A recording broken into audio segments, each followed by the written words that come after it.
Olá, pessoal. Bem-vindo a mais uma entrevista da nossa revista Conteúdo Compartilhado. Sou Ari, CEO da Consulpass. Hoje teremos o prazer de conversar com Fabiane Moretz sobre o tema Desafios de implantação de um centro de serviço compartilhado, né? Não só o desafio da implementação, mas também a sustentação e os desafios da constante evolução desse modelo frente a grandes avanços tecnológicos que nós temos e também os cenários externos, né? Acho que é um ponto importante. Cabe destacar que a Fabiane, atualmente, ela é gerente de serviços compartilhados do Grupo Fleury, uma organização muito respeitada aí, e referência quanto à medicina e à saúde. Fabiane, muito obrigado pela sua disponibilidade em estar batendo esse bate-papo conosco aí e trazendo conteúdo aí para os nossos leitores referente a esse tema aí de extremamente importância. Bom, eu que agradeço aí a oportunidade de poder dividir aí um pouquinho dessa experiência e de todo esse contexto aí de relevância, né, para as companhias, para as carreiras e para as entregas. Estou à disposição aí para o bate-papo. Maravilha, Fabiane. Antes de tudo, né, você pode compartilhar um pouco dessa tua trajetória profissional até chegar à gestão do Grupo Fleury, lições aprendidas, enfim, eu acho que é bacana a gente estar compartilhando isso aí para essa evolução toda aí da própria Fabiane. Legal. Bom, eu sou economista e desde a minha escolha por essa formação, eu já tinha muito claro a relevância que eu queria trazer nas companhias e na minha vida profissional, né? Então, eu sempre imaginei que a economia ia me trazer informações externas, né, macroeconômicas e microeconômicas, né, então as informações internas das companhias, para que eu pudesse trazer relevância e diferenciação para a área de back-office, né. Então, assim, é muito curioso até que os meus colegas de classe, né, almejavam áreas estratégicas, né, investimentos, planejamentos, e eu sempre foi muito claro que eu queria atuar numa área operacional, né, em processos operacionais. A minha monografia foi baseada nisso, né, as teorias econômicas que eu admiro, Adam Smith, Schumpeter, todas baseadas em processos operacionais. E aí, obviamente, planejando isso e me aperfeiçoando nisso enquanto formação acadêmica, nas empresas eu também sempre fui direcionada para esses caminhos, né? Então, a primeira empresa em que eu fui estagiária, eu entrei já numa migração de centralização de CSC. Então, era estagiária da São Paulo Alpargatas e, naquela ocasião, o Grupo Camargo Correia estava absorvendo esse CSC, né, essas atividades. Então, já tive uma experiência ali ainda como estagiária. Depois fui convidada para um grupo imobiliário, a Gafisa. Não tinha um CSC construído lá, mas ao longo da minha carreira virou também, né, um projeto estratégico, e eu participei enquanto líder da frente também de contas a receber ali, construindo um CSC.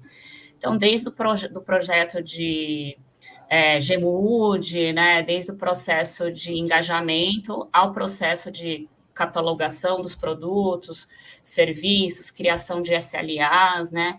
Então, participei bastante deste movimento. Ainda um CSC mais tradicional, um CSC mais ambeviano, né, que a gente costumava comparar lá no passado. De lá, fui convidada para um grupo educacional, que tinham franquias, né, e todas as gestões descentralizadas, e também fui com o desafio de criar um centro de serviços centralizado. Consolidei também esse modelo dentro dessa empresa de franquias, e depois fui para o Grupo Fleury.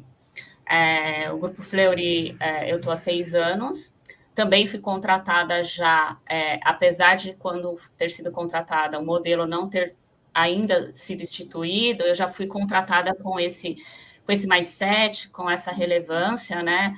Essa minha experiência, acho que me credenciou para essa vaga, com o objetivo também de criar um centro de serviços compartilhados, né? E em 2019, eu entrei no Grupo Fleury em 2016, em 2019 a gente deu esse passo de criar um centro de serviço, apesar de antes a gente já ter um modelo muito análogo, já fazer este processo um pouco antes dentro de casa, para que depois a gente passasse a criar esse modelo para a companhia, né? Então, em resumo, toda a minha experiência profissional, né, e acadêmica, ela gira em torno de captura de oportunidade, de eficiência, padronização, olhando para back-office, né? Então, aquele termo que o back-office é estratégico, para mim sempre fez sentido, né? Não é uma palavra da moda, não é um termo da moda.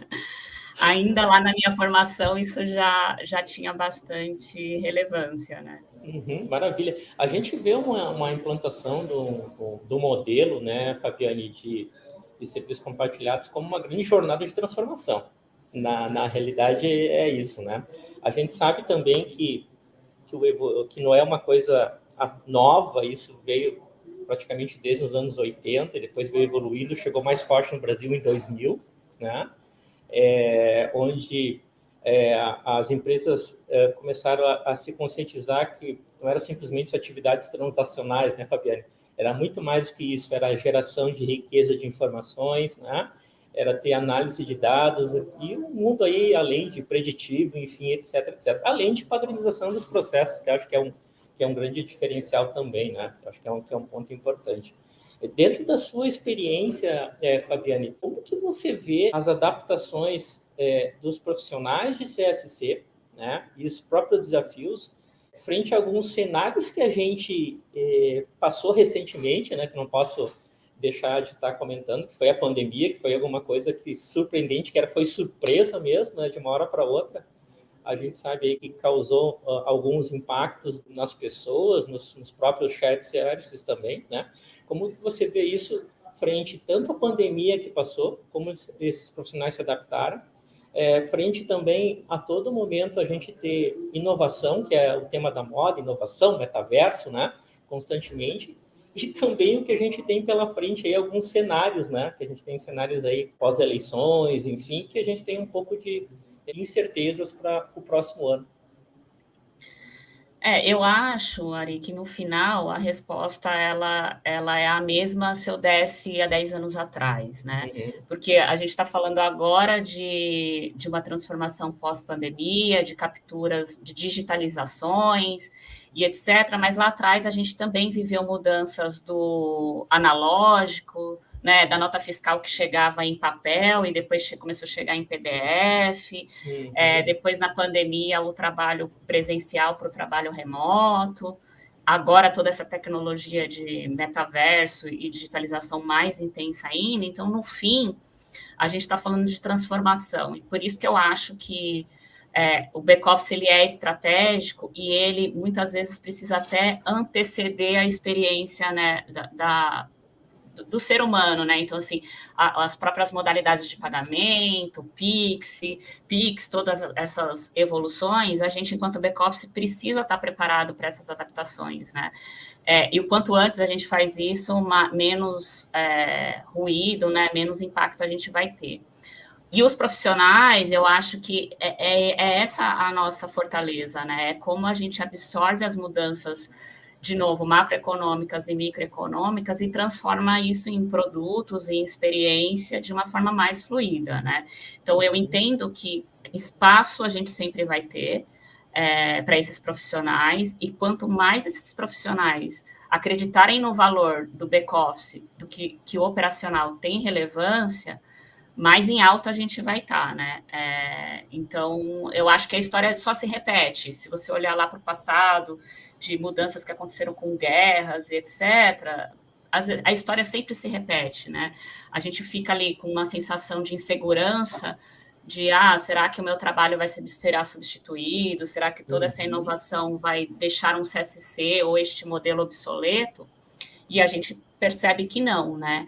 Que novas funcionalidades e necessidades vão sendo criadas em torno de todo o suporte que as companhias, empresas, enfim, a sociedade precisa ter, né? Então, eu acho que esse é o diferencial, é você se movimentar como a sociedade de forma rápida, né? E hoje essa geração, né, ela tem isso muito mais intensamente, né? Quando a gente olha para os profissionais do passado, a gente tinha que ter um líder muito engajador, a gente tinha que muitas vezes provocar formações para dar celeridade nessa amplitude de visão. Hoje não, né? Hoje é pelo contrário. Muitas vezes a gente é questionado pelo time, a gente é provocado pelos nossos filhos. Então, eu acho que nesse aspecto o cenário até é positivo, né? A gente é mais aberto para que essas mudanças aconteçam com mais fluidez, né? Veja a aula online. Meu filho, por exemplo, não teve dificuldade nenhuma. Eu não dormi uma semana e ele, na primeira aula, se adaptou, né? Então, eu acho que isso traz uma facilidade, se a gente for olhar por uma perspectiva positiva, né?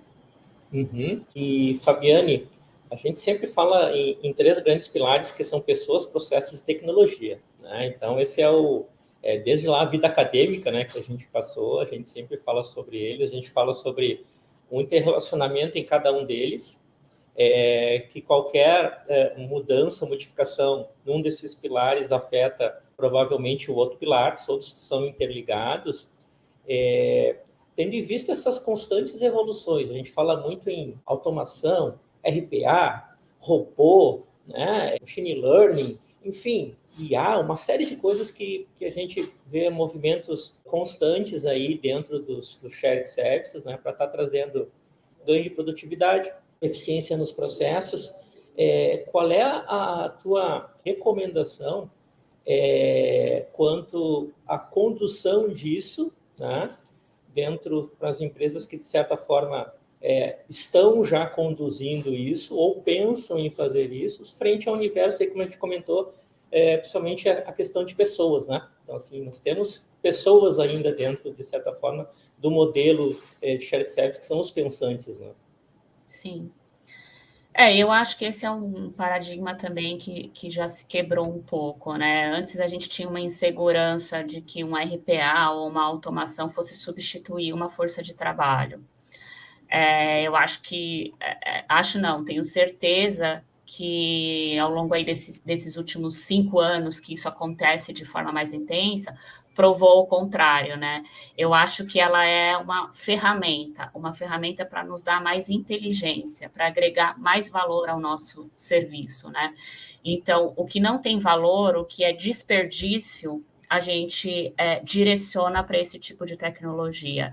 E aí sobra tempo para que a gente gere mais valor agregado, para que a gente seja mais analítico e contribua mais, de fato, com a companhia, né? Então, eu vou colocar um RPA para lançar uma nota fiscal. Eu não tenho esforço, não tenho por que não fazer isso, é só Ctrl+C, Ctrl+V da nota fiscal. Mas, em contrapartida, eu tenho uma área que faça governança de nota fiscal, que monitore nas Cefaz, nas prefeituras, se eu tenho notas emitidas para evitar perdas financeiras e fiscais, eu tenho, sim, muito valor agregado. Então, a gente tem nas estruturas, muitas vezes, os recursos alocados em digitar a nota e não fazer governança dela. Então, por que não direcionar o esforço sem valor para uma tecnologia e canalizar o esforço para o processo de governança que, inclusive, me traz melhor rentabilidade, né? Fico menos exposto, menos juros e etc., né? Então, eu acho que a tecnologia está aí para nos apoiar. Eu percebo muito que tem um movimento de quanto mais melhor, né? Então, eu tenho uma empresa que tem 100 RPAs, né? Às vezes menos é mais. Então, é melhor eu ter um RPA que traga no conjunto daquela atividade um ganho quality e de eficiência do que eu colocar um RPA ou uma automação simplesmente para reduzir processos operacionais, né? Porque também a gente precisa de uma sustentação desse RPA. Uma vez que a gente não tem ele, né, ou seja, a tecnologia, o servidor, ou qualquer coisa, ou o código foi alterado, ou um site que a gente se conecta mudou uma versão, a gente também precisa ter um back dessa tecnologia, né? Porque a gente já está dimensionado para viver sem ele, a gente não anda para trás, né? Então, precisa ser uma decisão inteligente, uma decisão planejada, né? Não é mais e mais, né? Então, eu acho que, de novo, é estratégico. Não são todas as atividades que são elegíveis a RPA pela natureza de repetição e operacional, que, no meu entendimento, está elegível a ter um RPA no quesito estratégico. Então, eu acho que precisa juntar um pouco dessas percepções para tomar uma decisão, né? Mas está aí, né? Não tem como não considerar isso como uma ferramenta. E aí, complementando a sua pergunta, né, Ari, quando você fala de pessoas, quando o colaborador está engajado com o valor daquele RPA, quando ele entende que é muito mais importante ele governar a nota fiscal do que digitar, a gente não tem preocupação com desemprego, a gente não tem resistência, porque, de novo, tem um valor agregado embutido, né? Não é só uma substituição de esforço, é progredir, é alavancar aquela atividade, né? Então, eu acho que esse também é um diferencial. Precisa ser pensado nisso. Perfeito, concordo com você. Aquela sensação de pertencimento que a gente comenta em gestão da mudança, né, Fabiane? Eu entendo, né? Eu entendo o propósito, né? Eu entendo o benefício, inclusive, da própria sustentabilidade da empresa em que eu trabalho, né? Logo, eu não tenho inferência de algo que está sendo criado, eu sei qual é o propósito. Isso é natural do ser humano, das próprias pessoas, né? Então, assim, concordo com você também sobre esse tema. E o nosso posicionamento, o meu posicionamento também é que toda e qualquer iniciativa, né, ou de um novo projeto, ou de uma melhoria, sempre esteja acompanhado com algumas ações aí de estar trazendo as pessoas, né? Não só de uma comunicação muito transparente, né? Colocando cada um o propósito para que as pessoas entendam realmente aí, se engajem, como você mesmo conversou, estava compartilhando com a gente aqui, e seja um facilitador da transição. Acho que esse é o grande ponto, né? De um estado para o outro aí, com certeza. Sim. E mais do que isso, né, até dividir a tomada de decisão, né? Porque quem executa sabe muito mais do que quem está só gerenciando aquela atividade, né? Então, você provocar as pessoas por me tragam sugestões de automações, ou então qual é a sua principal dor, isso já traz o pertencimento, porque você está ouvindo aquela pessoa, né? E não você, ao contrário, dizer para ela, vamos automatizar o seu processo, deixa ela, faz provocações para ela te trazer isso, né? Então, você já começa o ciclo com esse engajamento, com esse pertencimento de forma intensa, né? Perfeito. E como que o Grupo Fleury tem se adaptado essa, não digo onda de mudanças, mas assim, a gente tem tema tecnologia, a gente tem muito forte aí ESG, a gente tem diversidade, a gente tem ao mesmo tempo lá LGPD, é tudo acontecendo ao mesmo tempo, Fabiane. E quando você tenta descobrir exatamente como você vai estar ajustando, né, aí o rumo da bússola e dos processos, logo vem alguma outra novidade, alguma surpresa, né? Como que o Grupo Fleury tem se adaptado isso na prática? Eu acho que não é o Grupo Fleury, né? Eu acho que é a sociedade. Todos esses temas, eles estão inseridos na nossa vida profissional, nas nossas redes sociais, nas nossas relações. Então, o tempo todo a gente está falando dessas pautas, né? Sejam elas no nosso exercício da função ou ali numa conversa cotidiana, né? Então, eu acho que essa pluralidade de temas e de conhecimento, ela é hoje mais abrangente. Então, a gente não precisa explicar o que é SG para todo mundo, as pessoas já sabem, porque elas já escutam nas redes sociais, elas já estão empoderadas, né, da diversidade, de discussões políticas e etc., né?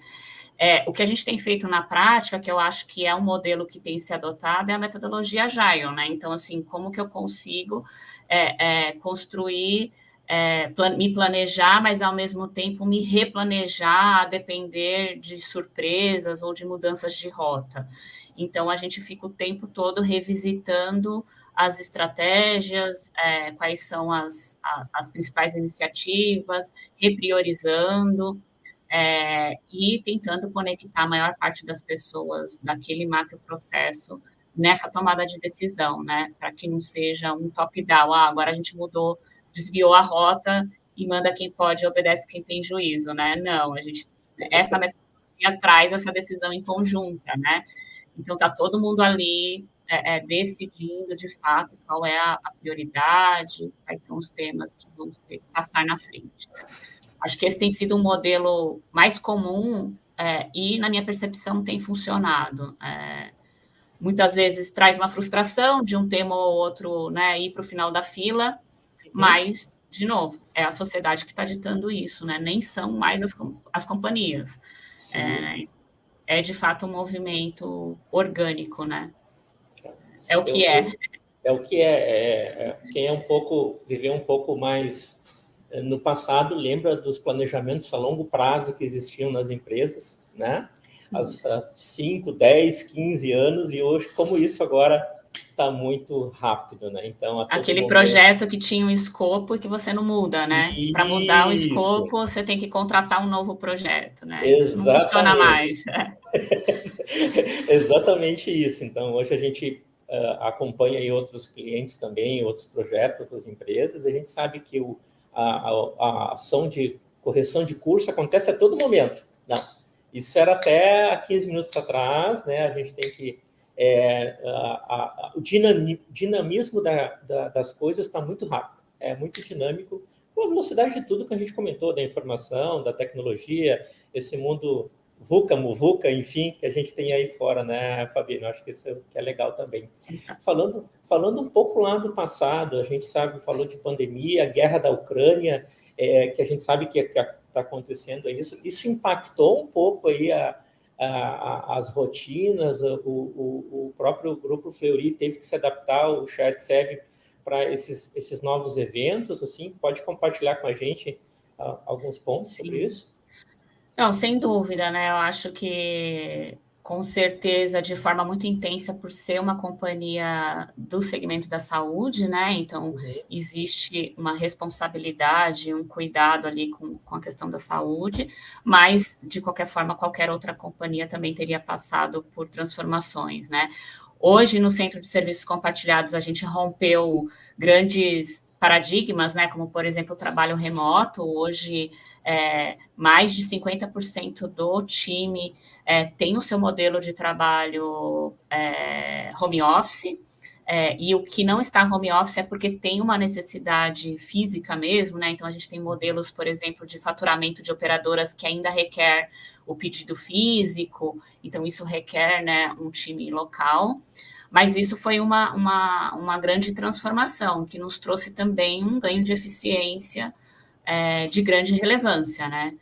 Óbvio que junto disso, a gente tem que andar, evoluir conforme, né, os movimentos. Então, a gente adotou outras plataformas e outros modelos de fazer gestão, né?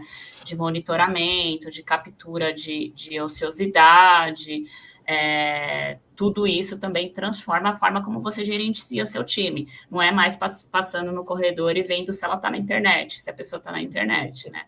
Então, mas acho que isso traz, né, o empoderamento de um modelo que se transforma, que caminha por trabalhar por entrega, né, e não mais trabalhar por carga horária, por pressão de liderança, né, mas acho que a gente está começando ainda essa jornada aqui no Brasil, né, especificamente, isso em outros países já funciona muito bem. Então, eu acho que isso exige muito de maturidade, principalmente da liderança, né? Que requer essa profundidade ali de conhecimento, de diagnóstico do que está sendo feito, né? Então, eu acho que isso trouxe bastante mudança, principalmente também em relação às conexões, né? Então, a gente precisa se organizar melhor com o tempo, com as tomadas de decisões precisam ser, de novo, mais ágeis, né? No conceito literal mesmo, porque você não vai mais ver a pessoa no corredor, então, naquela agenda, você precisa tomar aquela decisão. Então, acho que no final, em termos de produtividade, eficiência e celeridade, isso foi positivo, né? Quando a gente olha para cenário macroeconômico, né, que a gente olha principalmente para mercado externo, para variação cambial, obviamente isso traz uma preocupação de quanto a gente, em relação à rentabilização, em relação a CAPEX, né? Então, a gente toma decisões mais conservadoras e por muitas vezes não acelera no ritmo que gostaria, porque tem aí um mercado ainda frágil, né? Então, acho que isso afeta de qualquer maneira a relação de investimento, né? De evolução ali para a tecnologia e etc. Né? Acho que isso para a companhia como um todo, quando eu recorto mais para o CSC, acho que isso não interferiu muito, porque muitas das nossas evoluções elas são feitas por processo, né? Sem tanto investimento. Então, de novo, me conectando lá com a minha formação e com a minha monografia, muitas vezes você mudar uma etapa de lugar, né? Então, eu vou lançar uma nota, mas a forma como eu recebo a nota, eu altero, ou a quantidade de campos que eu digito, tudo isso traz uma grande eficiência que não necessariamente está ligada a investimento, né? Então, a gente tem também programas de incentivo de revisões de processos, né? Então, quando a gente olha ali para metodologias Lean ou qualquer outra desse tipo, para a gente se desviar um pouco de necessidades de investimento e continuar trabalhando em eficiência, né? Então, acho que essa também é uma saída, né? Para não ficar parado ali na inércia enquanto o mercado não se equilibra, né? E se é que um dia ele vai se equilibrar, né? Mas bacana que você comentou, né? Indo até para essa sustentação do modelo de serviço compartilhado, rodar um PDCA, né? Para que Isso. você, de uma forma aí, como um acelerador, esse do incentivo, né? Para revisitar os processos, super bacana essa iniciativa, para que a gente consiga aí estar dando sustentabilidade ao modelo, né? Porque a gente sabe que existe de certa forma, os ganhos de uma implementação, mas eles têm que ser recorrentes, né? Para que a gente consiga a todo momento ter uma avaliação aí, uma elevação da maturidade aí do nível do serviço, né? Eu acho que isso é super importante e parabéns aí pela essa iniciativa aí de umas pessoas, acho que é super essencial, super produtivo, muito bom mesmo. Comentando com você, como que está hoje a evolução do próprio shared do Grupo Fleury, né? Desde, eu acho que a implantação, não me recordo se iniciou a iniciativa em 2016 ou 2019, não me recordo, mas como que está hoje a elevação, a maturidade desse modelo? A gente fez, né, a formalização do modelo em 2018, na verdade.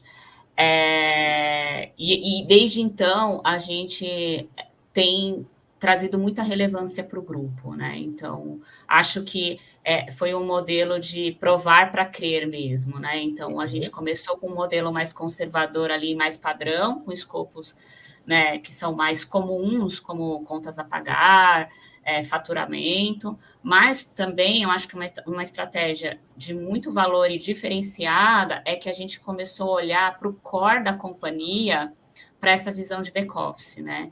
Então, qual é a atividade de back-office do diagnóstico? Porque contas a pagar, faturamento, qualquer segmento tem, né? De novo, é um catálogo de prateleira que qualquer CSC vai ter, independente do seu segmento, né? Ora uma complexidade, ora outra, mas a gente olhou para uma jornada de back-office do core. E aí, acho que essa foi uma decisão muito inteligente e estratégica de ganhar espaço, de ganhar relevância e eficiência, né? Então, hoje a gente tem escopos que não são comuns em CSC, que é trazer essa relevância para o core, né? Então, por exemplo, a gente tem uma área muito grande que olha para pré-abertura de ficha. Então, para o cliente, quando chegar na unidade, aquela ficha já está aberta, ele fica menos tempo na cadeira e já ir direto para o box do exame, né? E a gente tem ali uma cadeia de trabalho, né, bem operacional de fábrica, né? São pessoas abrindo fichas, parte do processo que é possível automatizar sendo explorado e automatizando, e com workforce, que trabalha por demanda, por sazonalidades e etc., né? A gente também tem a parte de laudo, né? Toda a parte da impressão do laudo, do envelopamento, do envio para a logística do exame para o paciente em casa, isso também é operacional. Então, também isso está dentro do CSC numa área também que olha para a sazonalidade, etc., né? Então, acho que esse foi um grande diferencial, a gente olhar para back-office do core, e aí expandir em escopo e em relevância, né? E aí o escopo padrão é mais do mesmo, né? Como a gente potencializa esse PDCA, como que a gente traz relevância quando a gente se esgota olhando para a eficiência, a gente começa a olhar para lead time, a gente começa a olhar, né, para SLA, a gente começa a olhar para experiência, para autosserviço. Então, uma coisa que a gente está olhando muito agora, de novo, uma necessidade da sociedade, não do Fleury, não do CSC, né, que é um autoatendimento, um atendimento pelo WhatsApp, ninguém mais quer abrir chamado, quer acessar site, né? Então, como que a gente acompanha este movimento dentro do CSC, né? Então, eu acho que a gente está neste momento. A gente ainda tem áreas possíveis de serem centralizadas. A companhia começou a nos acionar, dizendo, olha aqui o meu processo, vê se tem um back-office aqui também. Então, trazendo essa grande relevância para o grupo na sua cadeia por completo, né? Olhando bastante ali para o core. Muito legal. E a gente sabe que quando você começa a implantação desse modelo, ele traz visibilidade, né, Fabiane? E quando as outras áreas que, de certa forma, não estão no primeiro momento, entendem o ganho, a visibilidade, a compliance, né, que o modelo ele proporciona, é natural bater na porta, né, e para a fila de qual é a minha vez, quando que eu posso, de certa forma, estar avaliando aí o próprio share, a absorção dessas atividades que eu entendo que, para mim, né, eu tenho que focar mais no business, né, no negócio como um todo, né, e essas atividades aqui, de certa forma, está trazendo para alguém que tem eficiência, né, que tem o padrão, né, e vai me trazer muito visibilidade de indicadores, né, que a gente trabalha muito com isso dentro desse modelo. Então, é natural, a gente também já participou aí de algumas implementações, onde depois que algumas implementações por ondas também, quando as outras lideranças entenderam, vivenciaram, né, perceberam que o líder do lado, o gestor do lado, tem um modelo que dá visibilidade, que traz transparência, né, eles batem na porta, também querem entrar nesse modelo. Daí até existem áreas dentro do próprio de algumas empresas, um chats, que avaliam, né, colocam numa lista lá, um cronograma, olha, isso para esse ano eu consigo absorver. Não é mais ou menos assim, né, Fabiana? Isso. Muito termo popular, a gente pode dizer que o jogo virou, né? Exatamente. Mas é um pouco disso, a gente é abordado. Eu acho que o custo por transação, ele é um indicador estratégico para isso, né? Porque a gente começa a mostrar para a companhia quanto de fato custa aquela transação operacional, e se deixar numa área que o seu core é esse, né? Isso tem um ganho de escala ali muito relevante, né? Então, perfeito. Eu acho que a partir do momento que você consegue evidenciar isso, por si só, já traz o movimento da decisão pelo CSC, né? Pelo modelo. Pelo modelo, perfeito. E Fabiane, você comentou com a gente no início que já participou de várias implementações desse modelo, não só participando do Grupo Fleury, mas em outras empresas, né? O que você daria como recomendação ou até como lições aprendidas de outras implementações que você participou para alguém que está pensando nesse assunto? Eu tenho uma empresa que está pensando nesse assunto, né? Claro, eu e você, nós conhecemos aí os benefícios do modelo, mas como assim, pontos de atenção, né, ou recomendações de quem está, de certa forma, pensando em fazer uma implantação desse modelo, independente se é um Big Bang ou de forma faseada, que seriam aceleradores, né, dessa jornada de transformação. Acho que é legal ouvir isso um pouco de você. Legal. Eu acho que são duas dicas para a vida, não é nem para decisões corporativas, que é ouvir e falar, né? Eu acho que ouvir no contexto da necessidade da companhia, né? Então, qual é a maior dor da companhia? qual é a maior dor do core, né? Porque o CSC existe para sustentar o que é mais relevante para a empresa, né? Então, olhar com muito carinho para o core da empresa e não só para o padrãozinho lá, que é o contas a pagar e etc., né? Porque isso não vai trazer relevância de impacto, né? Obviamente, está credenciado ao modelo, vai trazer ganho de eficiência, mas não vai mudar muito a percepção de quem está lá na ponta contribuindo para aquele ganho, para aquele core, né? Então, ouvir o negócio é muito importante. Qual é a principal dor? Qual é a relevância? Qual é a expectativa que o negócio tem? Qual é o desejo? E, a partir daí, tentar modular o catálogo, né? Os serviços, priorizando essa experiência. Porque aí o resto, automaticamente, já está credenciado, né? E o falar é comunicar bem, né? Então, é ser transparente no processo de comunicação, é mostrar para a companhia, para o time, né, para os colaboradores, a relevância, a importância. À medida que isso vai tomando forma, prestar contas, então, mostrar os ganhos, os benefícios, os projetos, fazer propaganda mesmo, né, daquilo que está sendo construído, para que a empresa consiga perceber o valor daquilo, entender que aquilo é relevante, que aquilo é estratégico, e não é uma burocracia, uma área operacional. Então, eu acho que eu diria que essas duas dicas são infalíveis, o ouvir e o falar. Concordo em gênero e número.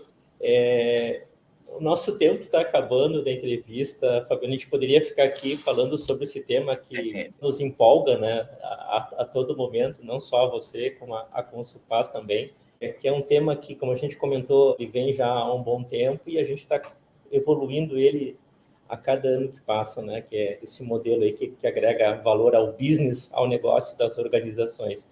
Eu queria, no primeiro momento, em nome da Consulpas, agradecer você, agradecer ao Grupo Fleury pela tua disponibilidade. Aí eu sei das agendas, né? A gente sabe como que é uma gestão de um shared service, né? Em nome de todo o time, agradecer pela disponibilidade, colocar à disposição aqui também o time da Consulpas. Muito obrigado pela tua participação, Fabiane. Tenho certeza aí que a gente gerou conteúdo aí com muita propriedade para os nossos leitores para estar contribuindo para esse mundo aí de serviços compartilhados, tá bom? Legal, eu que agradeço o convite. Eu sou apaixonada pelo tema, pela construção do tema, né? Então, acho que eu faço isso com bastante prazer mesmo. Para mim, eu gosto de trocar experiência, de agregar. Contem comigo aí para discutir os temas. Muito obrigado. Grande abraço, Fabiane. Tchau, tchau. Obrigada.